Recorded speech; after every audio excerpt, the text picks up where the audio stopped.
Welcome back, everybody. It's Ron and Debbie, and we are here with another edition of Ask Ron. I'm Ron, she's Debbie. Okay, Ron, our first question is from Jay Preto, and he's from Florida. Hey, Jay.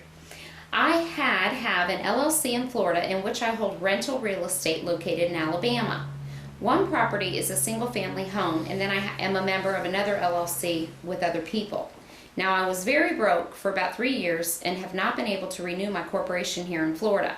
I'm pretty sure it is too late to try to reestablish the LLC. Now my question is, how can I own these properties in my name only? Is that possible, and what do I need to do? All right, well, first of all, I would never suggest you own them in your name only, so that's even a bad thought. Get that one out of your head. If they're already titled to the LLC, the state will renew it, I'm sure. All you got to do is send them the fee and fill out the right form. You're going to have to contact the state on that one, and then your problem's gone. But don't forget, you could always hold them in a land trust as well. But that does mean you'd have to deed them from the LLC to a land trust. That would probably trigger transfer tax, or dock stamps as we call it in Florida. There's no reason to do that. Simple answer, just go renew your LLC. They'll renew it. Okay, great. Next question is from Richard Hewitt, and Richard is from Michigan. Hey, Richard. I have a lead on a property in Wisconsin that is currently rented with a cash flow of $130 per month. Right. Landlord wants out. Okay. Mortgage has 27 years left with a PITI of $650 a month at 4.75%, $82,000 owed. Owner wants $85,000, comps are $110. Seller estimates value at $104. Property is a 3-1 that needs no repairs. Renter just signed a 1-year lease. The owner is approaching the renter about buying it from me. If the renter is interested in buying the property, the owner will send him to me to qualify them. What would be the best way to buy this property? Axe, lease option, or option? Well, it sounds to me like it would be best if you bought it subject to, since you've got plenty of equity in it and the guy's not asking for much money. But the first offer I'd make is, I'll take over your debt and pay the closing cost, period, not give him any money. And then if he balks on that, well, what's the least you could take in cash if I took over your debt and paid your closing cost? And my pitch would be, well, the closing costs are going to be quite healthy, so I've already got put the money into the property. There's not much I can pay you. And what you settle at is maybe give him $1,000. I think he wants out of the property, he wants out of the grief, and he wants off the debt. And I think that's his motivation, so if you offer that first, he might just bite on it. And worst case, you give him a little bit of money to go away. But I'd take over the property subject to. I wouldn't do a sandwich on it, I'd just take it over subject to.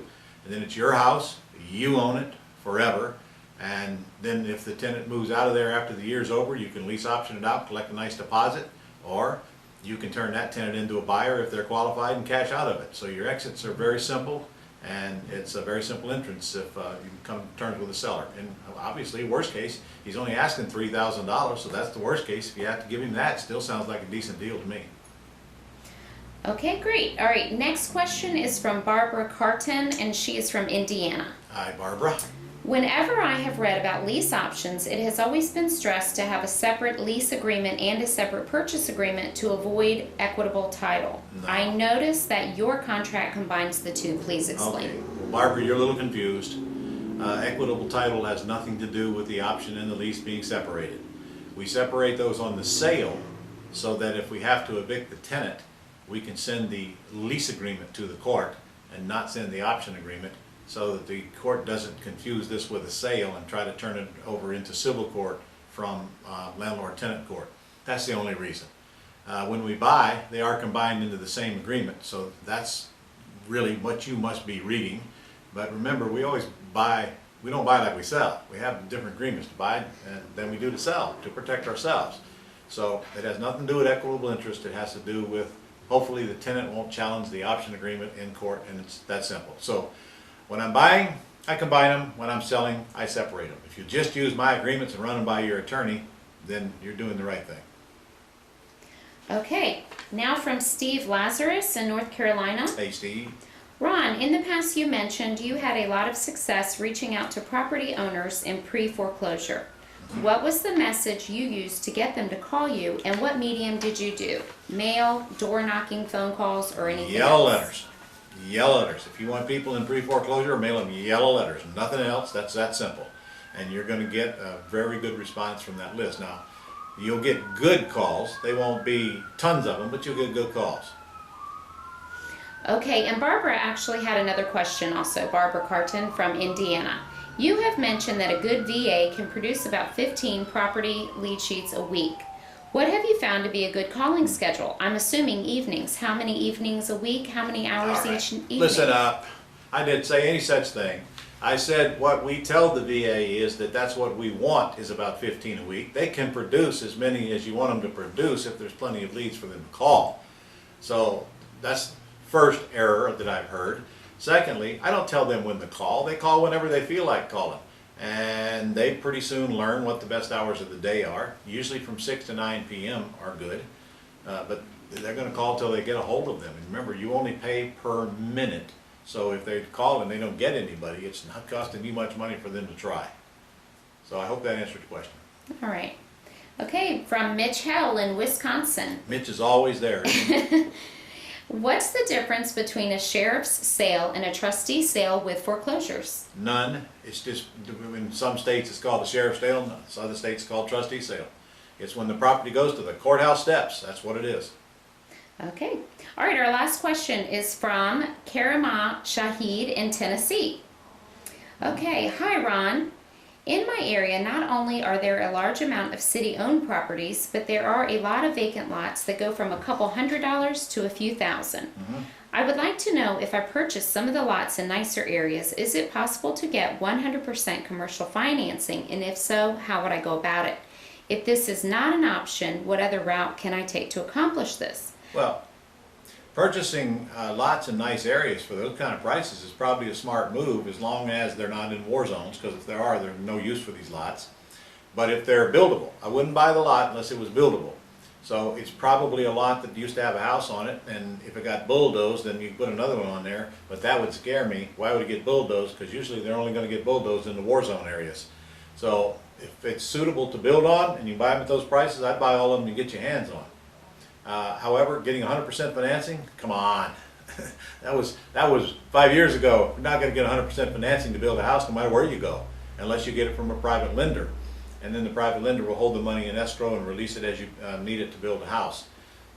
So there is no 100% financing. So if you're going to buy the lots and build on them, you are going to have the money to do the building, borrow from a private lender, but you can forget about getting it from a bank at 100%. They're going to charge you at least 20 to 25% down. Now, it is good though if you have the lot, and the lot is worth a lot more than you paid, then they can use that as part of your down payment. But I can tell you they're going to find out what you paid, and therefore if you buy a lot for $500 and you think it's worth $10,000, you're not going to get a $10,000 credit. They're going to check that. So again, building houses is a totally different game. First thing you got to find out is there a market for them right now, and is the cost to build them prohibitive to even want to try it? Because truthfully, we can go out there and buy houses for 30–40% of what we can build them for right now, which is why you don't see very many of them getting built anywhere in America. So I think that's the answer to the question, at least to the one I heard. It looks like he's interested in building mixed family apartments on these lots. Well, I don't know how big a lot you're talking about. They have to be zoned right, and again, I can buy apartments a lot cheaper than I can build them. This is really not a good time to talk about building anything. It's a good time to talk about buying distressed properties that are already built. You can get them so much cheaper than you can build them, which is why you see developments all over the country just sitting there vacant. The math does not make sense. And as long as we've got a huge supply of properties, then the demand is going to be squashed, because we got to absorb the supply before the demand will come back. And you know, that's, of course, there's always exceptions, but you'll find that generally the case wherever you go in the country right now. Okay, Ron, that's all we have this week. See you guys next week, and don't forget, got a convention coming up in January. Make sure you reserve the dates. January 23rd through the 27th in beautiful Orlando, Florida. We'll be getting everybody some information on it pretty soon, so mark those dates in your calendar right now. All right, see you guys next week.